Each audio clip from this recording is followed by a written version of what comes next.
Let's return to our top story now with Boris Johnson preparing to face MPs after announcing a second national lockdown in England. The Prime Minister has said he is being guided by the science, claiming data published on Friday forced his hand. But the government's scientific advisers and indeed the Labour leader, Sir Keir Starmer, were calling for a lockdown more than a fortnight ago. So have we been pushed into a lockdown because of the science or political pressure? Let's bring in Dr. Duncan Robertson, academic policy and strategy analytics at Loughborough University, focusing on COVID-19 modelling and analysis. Dr. Robertson, thank you very much indeed for being with us. This was something that Boris Johnson didn't want to have to do, so why has he had to do it now? Well, nobody wanted this to happen, but what we've seen is that cases have been spreading across the country. And it's not sort of just confined to a regional problem now. It's spreading from the north and northeast and northwest to London, to the south, to everywhere. So I think we're seeing that that just the incidence is too high, and really something needs to be done. Particularly, I think what's concerning is, as well as the geography, as well as where it is in the country, the number of people that are turning up in hospital is increasing, and this is of real concern to the government.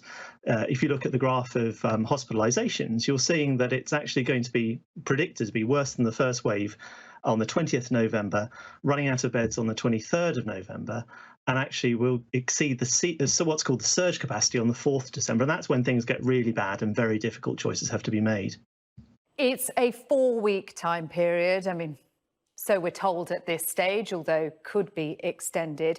How likely is it that the measures being taken will do enough within that period?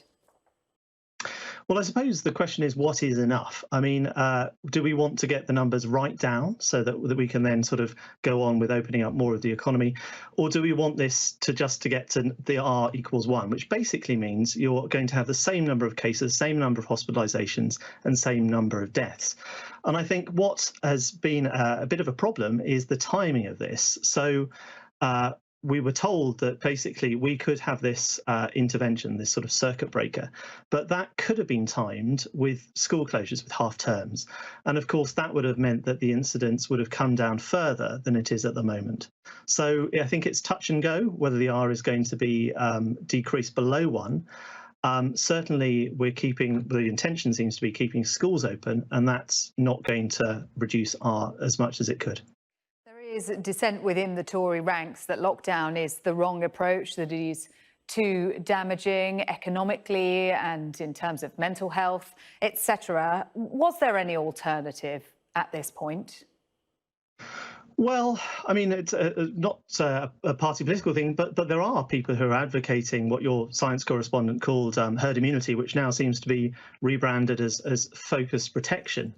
And I think to ask the question, what's the alternative? One alternative is to do nothing, and of course that's a decision in itself. And I think for people advocating do nothing, what is the expected number of deaths under that scenario? And I think if people can understand that, then better decisions are going to be made. I think if you look at the heat map of the number of cases, particularly about who's getting this virus. What we see, if you look at that top row there, that's the over 80s, and these are the really most vulnerable people. I mean, it goes up with vulnerability according to age and with other factors, but age is the real one. So if we look back at August in that sort of green at the top, that's 9 cases per 100,000 in the over 80s. And last week, Public Health England reported 150 cases per 100,000 in the over 80s. So that's a sort of 16 times growth, or doubling every 2 weeks, which the scientists have been saying for some time. And the point is, this sort of focused protection strategy of trying to protect the vulnerable, it's just far too late for that, because it's amongst those vulnerable population already. And in terms of being too late or otherwise, the sage advice calling for a circuit breaker lockdown was issued on the 21st of September, as we've all seen. The implication of that delay in getting the R number down and getting the cases down to a more manageable point. Yes, absolutely. So With all this sort of thing, it's about being proactive and actually, doing things in advance of problems occurring.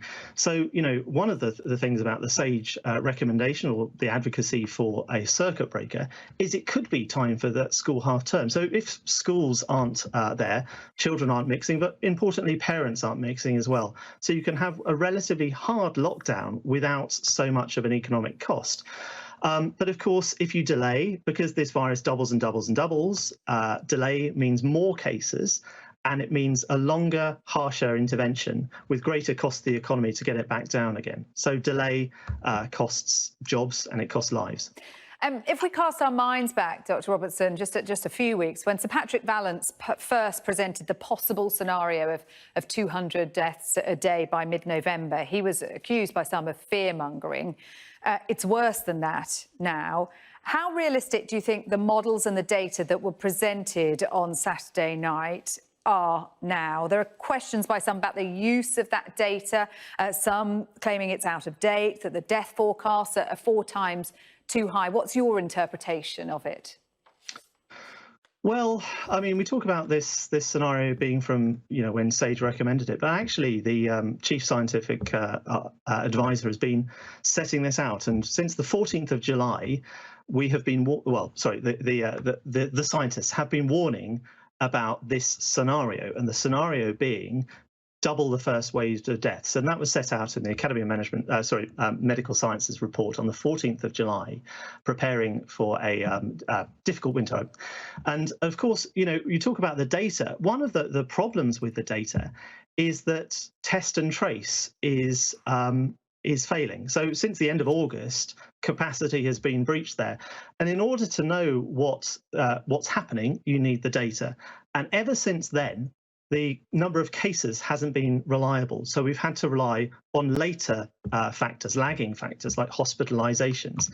And the thing about these models is they all have assumptions. Every model has an assumption. So one of those assumptions may have been that we had this contained framework in place, and that was the sort of interventions we had in places like Yorkshire. And so you sort of assume that the government isn't going to change things. So even with the tier levels, we've seen West Yorkshire was going to go into tier 3 as of Monday, but now isn't. So, the models can only rely on the factors that they know about. And some of these imposed factors, these so-called exogenous factors, they can't do anything about. That's outside the modelling. OK, Dr. Duncan Robertson, great to hear from you. As always, thank you very much indeed. Thank you.